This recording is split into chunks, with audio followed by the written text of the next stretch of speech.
let's end with some financial advice. What's that? From the great Warren Buffett. Oh. So Warren Buffett apparently has 4 money rules that says if you want to be a millionaire, follow these 4 rules. I feel like we're constantly bringing up what Warren Buffett's rules on money. Yeah. Here are 4 of them, 4 of many, but basically here they are. Number 1, pay yourself first. Pay yourself first, right? Okay. Save, then spend. Not Save, then spend, spend. then save. Love it. Save that money. Save 10% of your paycheck. Invest 10% of your paycheck, whatever it is. Then you spend. And then there's levels to that. Cover your needs, then your wants, and then last, you indulge in any sort of luxuries that you got going on, right? Cars, clothes, jewelry. We talk about this all the time. What are the luxuries that cost you money that always depreciate? Cars, clothes, jewelry. Cars, clothes, jewelry. Save that money. Then you can spend on your needs, then on your wants, and then on sort of what they call indulgent luxuries. That's number 1 from Warren Buffett. Number 2, this kind of goes with the luxuries. Be careful splurging on brands, a.k.a. brand names. We've talked about this before. We gave a belt analogy, right? Yeah. Like you've seen the picture with Warren Buffett and Bill Gates, and it's like, you know, $300 billion in one picture, not one Gucci belt in sight. You've seen this? Yeah. Okay. So basically saying there is a big difference. You have 3 belts. One's $5, one's $50, one's $500. Which belt would you get, David? A 5, a 50, and a $500 belt. Me, I just need my pants to be up. Give me the 5 one. Okay, so here's the deal. So basically they're saying that there is a huge difference between the 5 and the 50. The 5 is actually probably a piece of shit.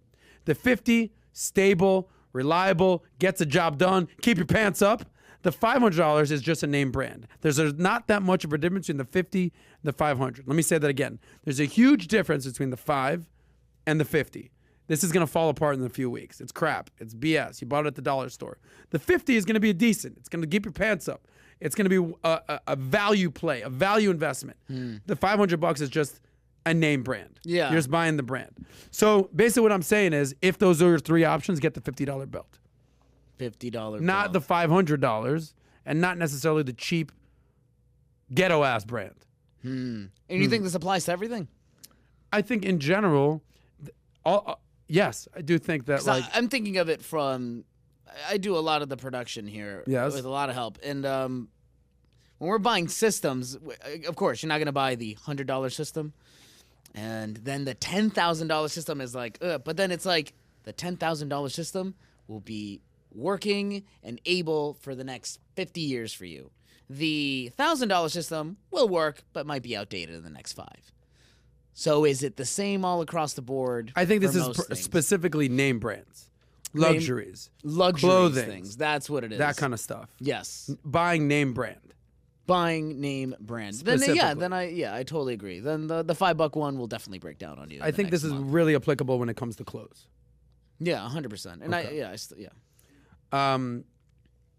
Number 3, and this is what we just touched about with Dave Ramsey, Susie Orman, and the rest of the folks. He says, be careful about taking out loans, a.k.a. debt, what I call the worst 4-letter word in the world. It's worse than bleep, bleep, bleep, bleep, bleep is debt, okay? He says, if you buy things you don't need, you will soon sell things that you do need. That's what Warren Buffett has said on many occasions. So understand the credit card games. All right, so listen, I have a credit card. I pay it off in full every single month. I understand that if I don't pay it off in full every single month, I'm going to have 19% interest to pay. So I don't want to have that in my life. I pay it off in full. If you pay it late, you're going to have to pay a penalty or a late fee. Understand that. So thank you, Warren. We've kind of spent some time on debt, but understand, be careful taking out loans. We get that. And then he talks about, number 4, be careful about investing with borrowed money. That's happening a lot these days where people are basically buying on margin to buy crypto or basically spending money, taking out loans to invest in other properties. Yeah. It's tough to win that game, okay? He says, for the record, Buffett has cautioned against borrowing money to invest in securities, a.k.a. buying on margin. That's basically what happened with a lot of the GameStop people. They were buying on margin, and next thing you know, the rug got pulled out of them. Yeah. Now they owe a lot more money than they actually expected. So that's Warren Buffett. What are your thoughts? Yeah, I mean, hard to argue with the legend GOAT himself, Warren Buffett, on his 4 rules to become a millionaire. But I guess in something that just kind of came up, where do we hold Warren Buffett account? I'm thinking back to Kiyosaki and his wrong prediction. Warren Buffett, GOAT. any Warren of these Buffett been wrong? Like who's arguing Warren Buffett? Who's saying, hey, this guy, Warren Buffett, I don't know about him. I'm wrong. He's been wrong before. Has that been a thing? He doesn't come out and make these ridiculous, salacious He's very conservative opinions. in his He's very opinions. conservative. He's a value investor. Because a lot of these he things... basically says the best he could do is an S&P 500 fund, index fund. He talks about that kind of stuff. It's kind of like what you said earlier. It's like, yeah, okay, I know. Anyway. Talk is money. All we talk is money. If you enjoyed that short clip from the Soscast, click here to watch another. Click here to watch the full episode, or just stay broke.